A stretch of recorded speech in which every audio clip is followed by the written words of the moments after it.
Bonjour Ida, Bonjour Vanessa. merci de m'accorder ce temps pour cette interview dont l'objectif est justement que tu nous partages ton parcours puisque tu étais encore il y a quelque temps salarié et aujourd'hui, ça y est, tu viens de te lancer dans le monde de l'entrepreneuriat. Donc, je ne vais pas en dire plus, je vais tout d'abord te laisser te présenter. Bien, merci à toi. Je suis ravie qu'on ait cet échange, d'autant que tu as un petit peu suivi les différentes étapes. Donc voilà, je suis heureuse de pouvoir partager ça avec toi et puis avec vous aujourd'hui.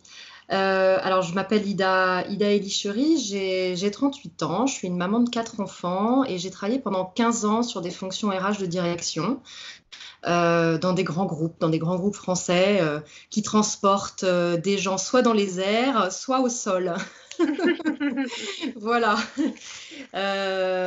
Et j'ai eu très très envie, je dirais que c'est une envie qui date quand même, hein, à un moment donné de pouvoir être indépendante et monter mon cabinet. Donc voilà, ça c'est une idée qui a toujours été présente et qui a maturé et qui s'est concrétisée sur ces dernières années, je dirais, jusqu'à la transition effective qui a eu lieu au 1er janvier 2020.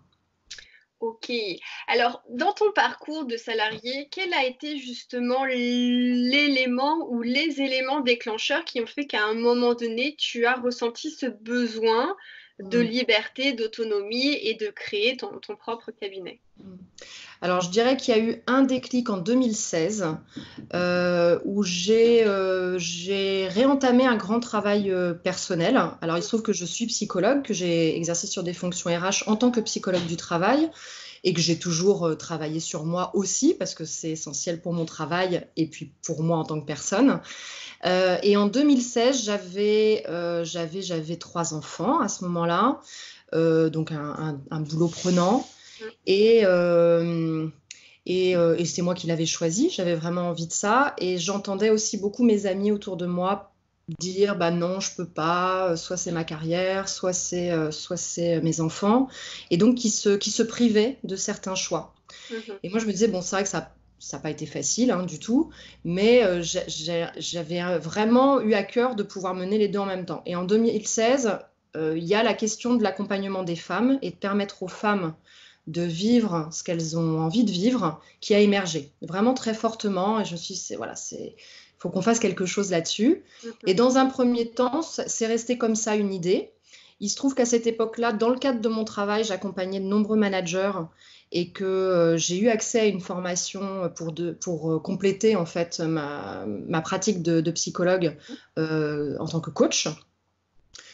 Et donc voilà, cette formation complémentaire que je faisais pour accompagner les managers sur le terrain, bah, petit à petit, ça m'a permis de tirer des fils.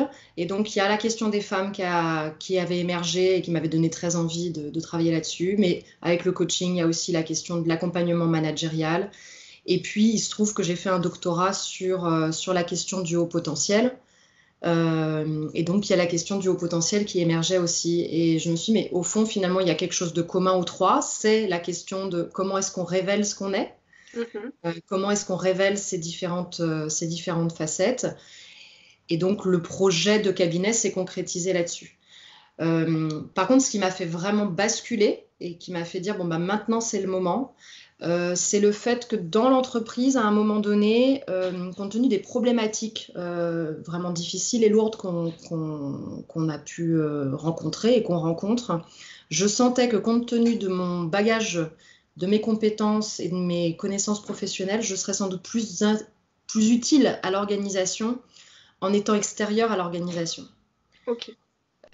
Et ça a vraiment été un déclic parce que le fait d'être dans l'organisation, bah, euh, me contraignait à certaines directives, en fait. Alors que quand on est à l'extérieur, il y a des choses qu'on vient nous chercher, on nous demande, en fait, de dire certaines choses. Voilà. Mhm.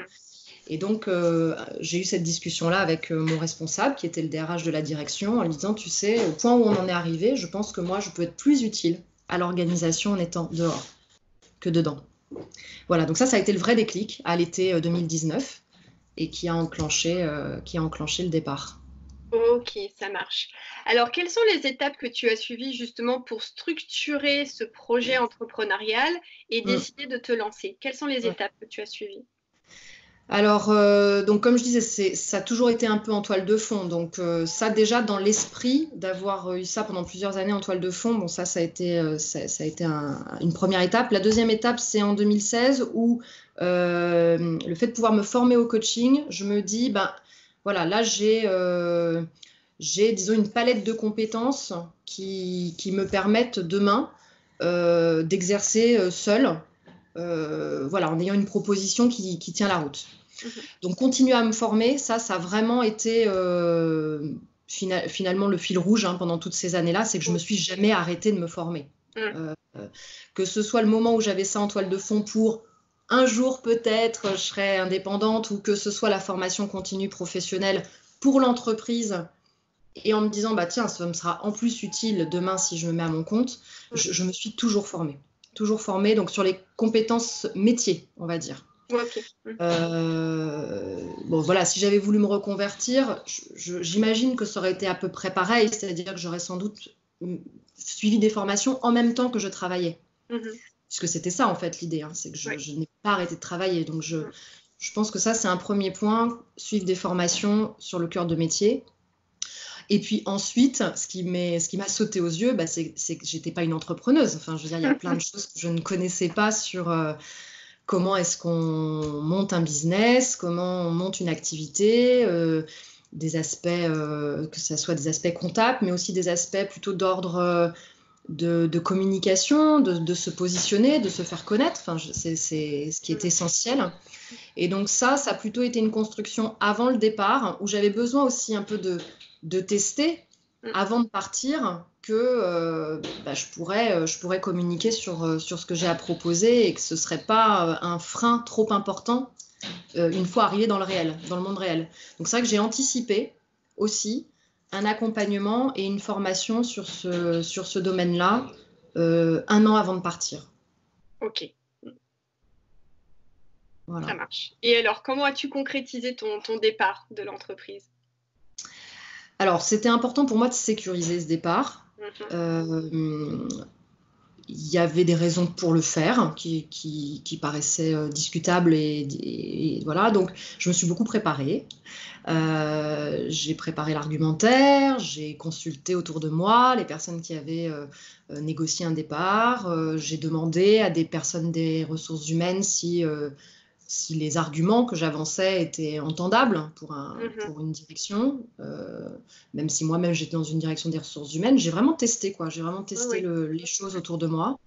Et puis je me suis entraînée pour l'entretien. Voilà, donc je me suis entraînée avec une amie, on a fait l'entretien ensemble. Je me suis entraînée aussi avec un coach qui m'a vraiment mis dans l'état d'esprit dans lequel j'avais le plus de chances en fait d'obtenir ce que je souhaitais. Mm. Et puis l'entretien a eu lieu. L'entretien a eu lieu et, et il s'est bien passé. Voilà, il s'est bien passé. Je pense que la préparation, qu'elle soit sur son état d'esprit, sur le pourquoi on le fait, moi, il n'y avait pas du tout, j'étais pas fâchée en fait. Il y avait pas de, il y avait des vraies raisons. Et puis j'ai vu ça comme une discussion avec beaucoup d'ouverture en fait, Mhm. et la possibilité de discuter. Voilà, donc ça a été une étape importante en effet. Ok, super. Et alors, dans quel état d'esprit tu es aujourd'hui, puisque ça va faire à peine 2 mois maintenant que tu es lancé. Dans quel état d'esprit tu es aujourd'hui? Alors, je suis très contente. Je suis vraiment dans ce que j'avais envie de faire. Donc ça, c'est vraiment très satisfaisant de pouvoir voir un peu le paquebot qu'on a mené pendant 15 ans, bah, prendre tout doucement une autre direction, et que cette direction-là, elle va bien vers le port qu'on a, qu'on a imaginé, en tout cas, voilà. C'est beaucoup de travail. Voilà, il faut dire aussi ce que c'est. Hein. Ce n'est que du travail depuis plusieurs années. Parce que, voilà, comme je l'ai dit, être en formation continue tout le temps, prévoir une sortie, se préparer à cette sortie-là via d'autres formations qui ne sont pas les formations de cœur de métier, avoir une famille, 4 petits bouts, etc. Donc voilà, évidemment, ça nécessite de s'organiser et c'est beaucoup de travail. Mais moi, en fait, j'ai décidé de choisir un travail dans lequel, quand j'y suis, je vois plus le temps passer.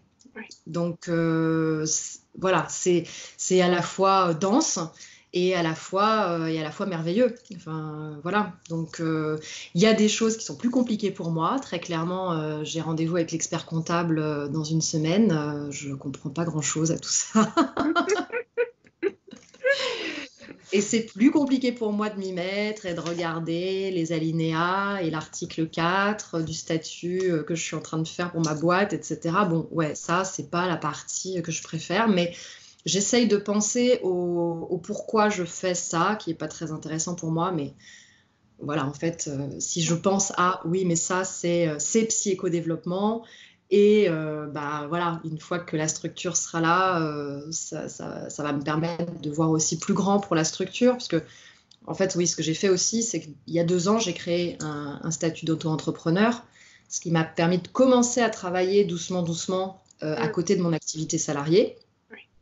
Et donc, j'avais déclaré auprès de mon employeur, hein, si vous avez l'idée de faire ça, de déclarer auprès de son employeur que vous montez et de voir avec votre entreprise si c'est possible. Mais voilà, donc j'avais pu faire ça, ce qui fait que j'avais eu assez peu d'activité sur mon statut d'auto-entrepreneur. Mais du coup, au 1er janvier, quand j'ai commencé à rentrer des premiers contrats, j'ai pu travailler tout de suite.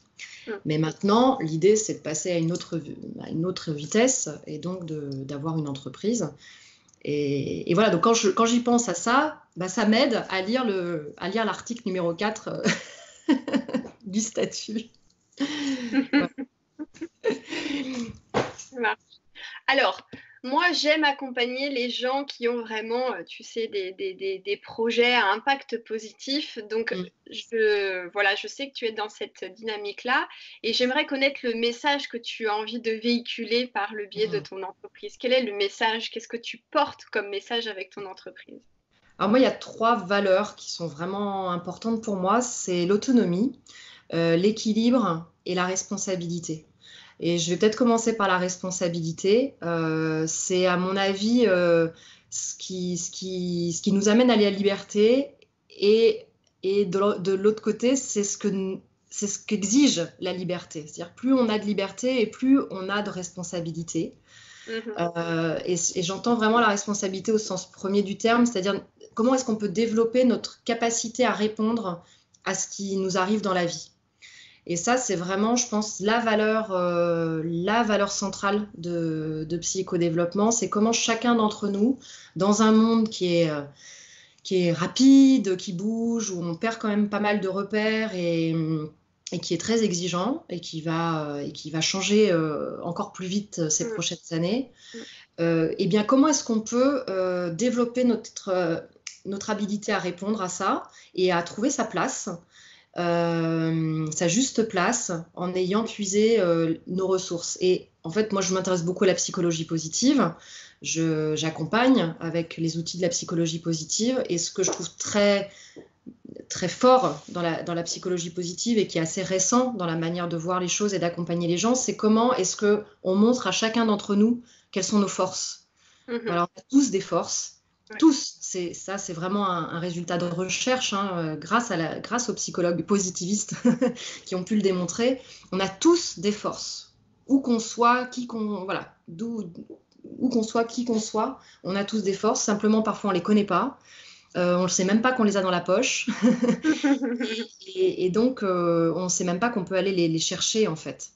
Parce qu'on n'est pas élevé comme ça, parce que l'éducation en France n'élève pas comme ça, même à l'école, on ne valorise pas les forces, on dit plutôt là où les points sont à développer, etc., où on pointe du doigt les erreurs. Voilà, donc c'est vraiment un changement de mentalité, d'éducation, de manière de voir les choses, Et c'est vraiment au cœur de ce que je veux faire au sein du cabinet avec les personnes que je vais accompagner.